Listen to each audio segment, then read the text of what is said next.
Tempat ini adalah ujung timur kota Qingyang. Di luar halaman terdapat kebun buah-buahan yang luas, sangat tenang, dan dari sana seseorang dapat melihat pegunungan Taihang dari kejauhan. Pemandangannya unik. Huang Niu langsung menerobos masuk ke kebun buah, keempat kukunya melangkah berlari kencang di depan. Ia tampak seperti terbuat dari emas, mengalirkan cahaya yang cemerlang, sangat misterius dan spiritual.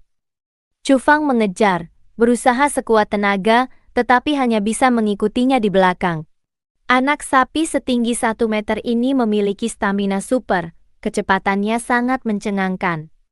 Sebagian besar sapi di benak orang lambat dan canggung, tetapi itu sama sekali tidak berlaku bagi Huang Niu.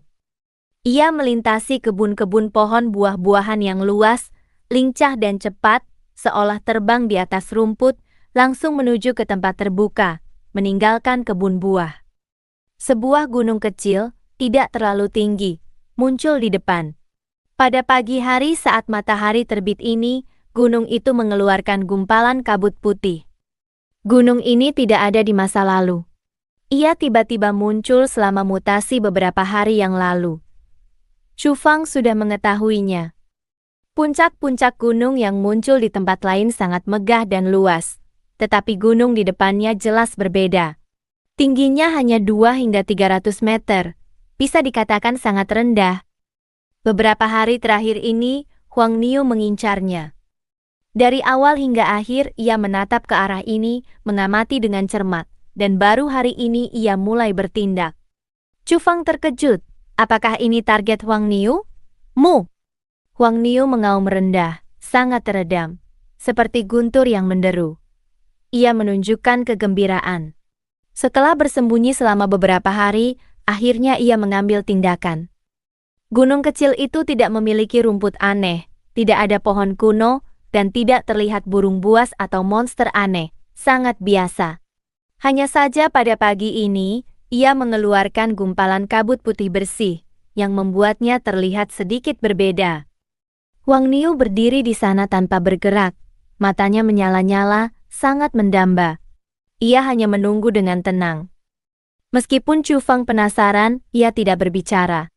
Ia sangat tenang, berdiri bersama Huang Niu, menunggu momen misterius itu tiba. Entah itu hanya ilusi atau tidak, matahari yang baru saja muncul dari pegunungan Taihang tampak sangat merah. Cahaya pagi yang jatuh di tubuh terasa hangat, ada kenyamanan yang sulit diungkapkan. Pada saat yang sama, Chu Fang menemukan bahwa seluruh dunia tampak dipenuhi lebih banyak vitalitas. Tiba-tiba, cahaya pagi memancar, seketika menjadi jauh lebih suci, menyinari bumi. Pada saat yang sama, Chu Fang terkejut menemukan bahwa gunung-gunung raksasa di kejauhan, seperti jauh di dalam pegunungan Taihang, berlimpah cahaya, menyembur keluar. Ada vitalitas yang kuat, tiba-tiba menyebar ke seluruh bumi. Chu Fang menunjukkan ekspresi terkejut. Vitalitas itu memancar dari gunung-gunung purba itu, menyebar ke seluruh dunia. Orang-orang yang berada di dalamnya merasa pori-pori mereka terbuka, seolah sedang dibaptis. Huang Niu tidak bergerak, sama sekali tidak memperhatikan hal-hal ini. Ia masih menatap gunung kecil itu. Tiba-tiba, gunung kecil itu bergetar, menyemburkan kabut cahaya menjadi sangat misterius. Mu! Huang Niu berteriak kegirangan, bergegas ke gunung kecil itu tanpa peduli apapun. Di sepanjang gunung, ia mendekati tempat cahaya dan kabut putih menyembur keluar. Itu adalah sebuah gua. Sebelumnya ditutupi oleh tanaman merambat, sekarang tidak bisa disembunyikan lagi. Huang Niu langsung menerobos masuk, tidak dapat menyembunyikan kegembiraannya. Chu Fang mengikuti di belakangnya. Gua batu itu sangat dalam, menuju ke bagian dalam. Di sepanjang jalan ada bekas kapak. Jalur batu ini digali oleh manusia. Tidak diketahui dari zaman mana dan bukan gua alami. Di dalam gua batu, awan dan kabut mengepul, cahaya bersinar, memberikan perasaan yang sangat tidak nyata, agak kabur. Ini hanyalah gua batu, mengapa di sepanjang jalan begitu misterius? Dalam lingkungan ini, Chu Fang menemukan bahwa vitalitas tubuhnya meningkat. Ada zat aneh di sini yang menyehatkan tubuh fisiknya. Apa itu? Tiba-tiba, ia melihatnya dengan jelas. Seekor ular kecil berwarna putih perak, melekat pada dinding batu, dan Huang Niu langsung menyerbu dan menelannya dalam satu suapan. Ia makan daging? Tidak. Chu Fang tiba-tiba menyadari bahwa itu mungkin bukan ular biasa. Ular itu sebenarnya memancarkan aroma yang harum, dan setelah digigit oleh Huang Niu, ia berubah menjadi gumpalan kabut putih, masuk ke hidung dan mulutnya. Bukan ular.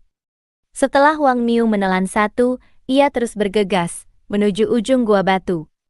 Di sepanjang jalan ini, cahaya mengalir dan bersinar, tidak gelap sama sekali. Tidak perlu khawatir menabrak dinding batu. Chu Fang mengikuti Huang Niu dengan cermat. Ia merasa telah berlari beberapa kilometer yang agak tidak normal. Itu jelas telah melebihi batas inti gunung kecil itu. Perlu diketahui, ia bergerak lurus ke depan. Tidak berbelok-belok dan tidak naik turun. Ruang terlipat.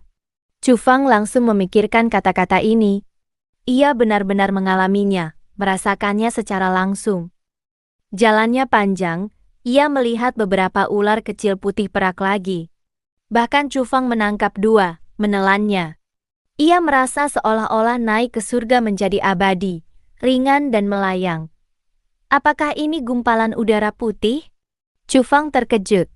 Ia yakin bahwa ini adalah materi khusus yang dapat meningkatkan vitalitas kehidupan seseorang, nilainya benar-benar tak terhingga. Akhirnya, jalan mencapai ujung. Ada lapisan cahaya samar di sana, menghalangi sesuatu yang tidak diketahui. Dengan auman, Huang Niu sangat tegas, langsung melangkah melewatinya. Chu Fang mengikutinya masuk. Detik berikutnya, Huang Niu terkejut, sementara Chu Fang tercengang.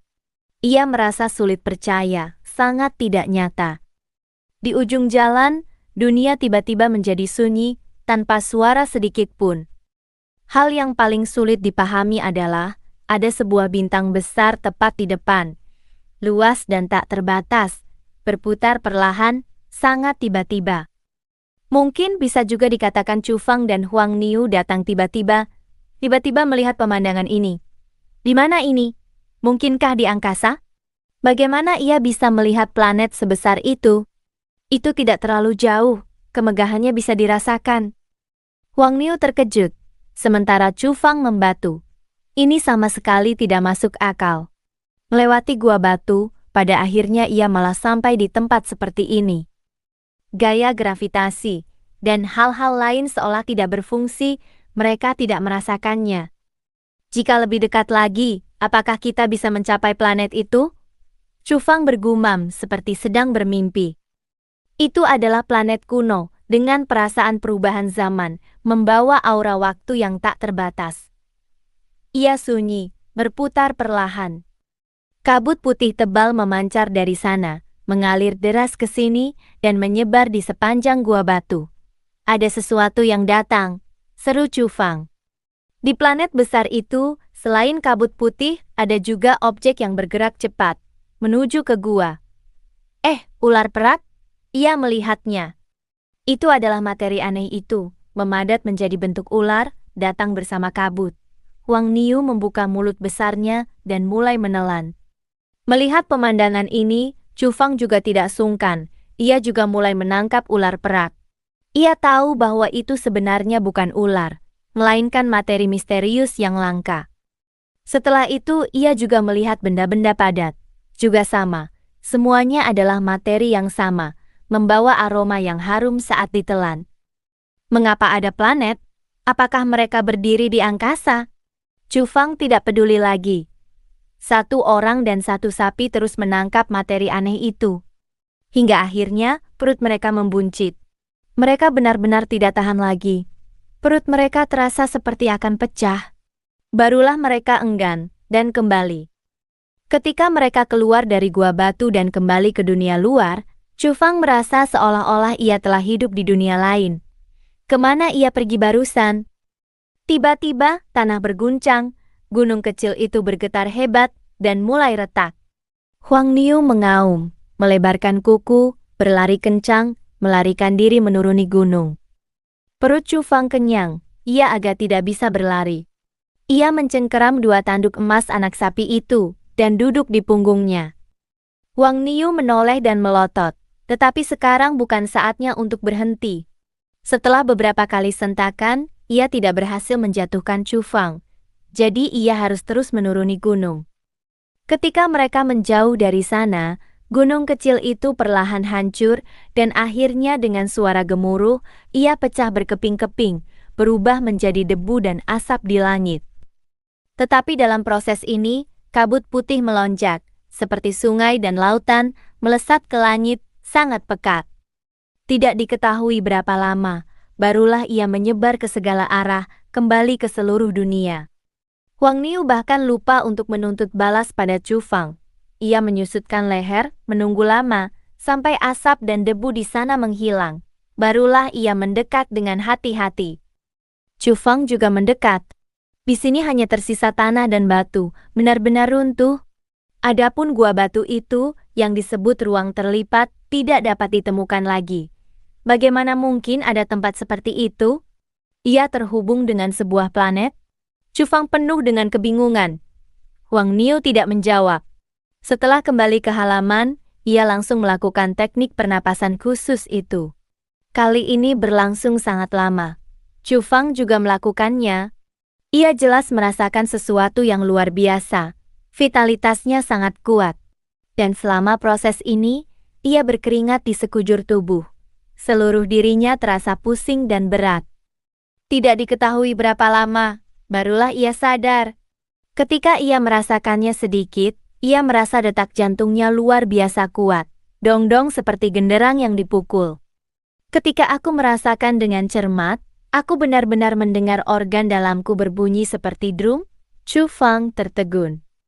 Segera ia menemukan bahwa penglihatannya tampak meningkat tajam. Seekor kucing gunung di puncak gunung yang jauh terlihat jelas, tercetak di matanya. Ini sama sekali tidak mungkin di masa lalu. Chu Fang terkejut. Ia merasa seluruh tubuhnya bau, mengeluarkan terlalu banyak keringat. Tubuhnya lengket, agak kotor. Pada saat yang sama, ia merasakan rasa lapar yang menakutkan, ia merasa bisa memakan seekor sapi. Ia langsung menatap Wang Niu. Makhluk ini juga sudah bangun, dan juga menatapnya dengan mata hijau, menyeringai, seolah ingin memakan orang. Chu Fang buru-buru pergi mandi, lalu menata berbagai makanan di atas meja, dan mulai makan dengan lahap. Di sisi lain, Wang Niu juga sama. Rumput hijau dan buah-buahan semuanya habis dimakan. Akhirnya, ia datang untuk merebut makanan Chu Fang, termasuk stik dan yang lainnya.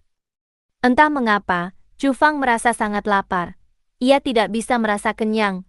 Meskipun ia makan 10 kali lebih banyak dari biasanya, tetapi rasa lapar yang menakutkan masih ada. Namun Chu Fang tidak berani makan lagi. Ia takut perutnya rusak. Ia hanya bisa melihat Wang Niu melahap segalanya di sana. Aku sangat lapar. Ia agak takut. Ia langsung keluar rumah, mencari seorang dokter tua di kota. Khawatir tubuhnya mengalami masalah besar yang tidak terduga. Mengapa kau begitu tidak normal? Dokter tua Wang memiliki pelipis yang beruban. Wajahnya baik hati, tetapi sekarang ia sangat terkejut. Ia menatap Chu Fang, alisnya berkerut. Chu Fang sangat terkejut. Katanya, apakah aku mengalami masalah besar? Tidak, kau jauh lebih sehat dari orang biasa.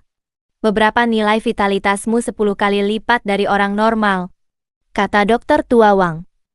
Ia menggunakan beberapa alat deteksi untuk memeriksa Chu Fang secara menyeluruh. Chu Fang tertegun, hasilnya ternyata seperti ini. Tapi, aku sangat lapar. Chu Fang menjelaskan masalahnya. Apakah kau merasa kembung sekarang? Tanya dokter tua Wang. Tidak. Jawab Chu Fang. Kemampuan pencernaan dan penyerapanmu juga 10 kali lipat dari orang biasa. Makanan diubah menjadi zat yang kau butuhkan dalam waktu singkat. Jika kau lapar, makanlah saja, seharusnya tidak masalah. Meskipun dokter tua Wang belum pernah melihat pasien seperti ini, ia sangat berani memberikan nasihat medis seperti itu. Tolong jaga rahasia ini untukku. Sebelum pergi, Chu Fang berulang kali memohon. Ia tidak ingin rahasia ini bocor. Dokter tua Wang mengangguk dengan serius dan memberitahu Chu Fang bahwa jika ada masalah, ia bisa datang kapan saja. Faktanya, ia sangat tertarik, ingin menindaklanjuti dan memeriksa, untuk melihat akan menjadi seperti apa Chu Fang nantinya. Setelah Chu Fang kembali, ia mulai makan dengan lahap. Sambil makan, ia juga masuk ke alat komunikasi, memeriksa berbagai laporan. Kemudian ia terkejut menemukan, di beberapa tempat pernah terjadi pemandangan kabut yang menggunung, beberapa gunung runtuh, dan esensi menyembur seperti lautan. Bukankah ini berarti, ini mirip dengan gunung kecil di sana? Hanya saja ia tidak tahu apakah ada orang yang salah masuk ke ruang terlipat. Katakan padaku, apakah ini salah satu peluang yang kau tunggu-tunggu ketika kau datang ke dunia kami? Tanya Chu Fang. Wang Niu awalnya mengangguk, lalu menggelengkan kepala. Chu Fang berusaha keras untuk mengerti. Bagi Wang Niu, ini bukanlah hal yang penting, hanya bisa dianggap sebagai peluang yang lumayan. Chu Fang cukup terkejut. Perlu diketahui, sekarang berbagai nilai vitalitasnya telah melebihi 10 kali lipat dari orang biasa, dan ini disebabkan oleh kejadian ini. Terlebih lagi, perubahan ini masih berlangsung perlahan.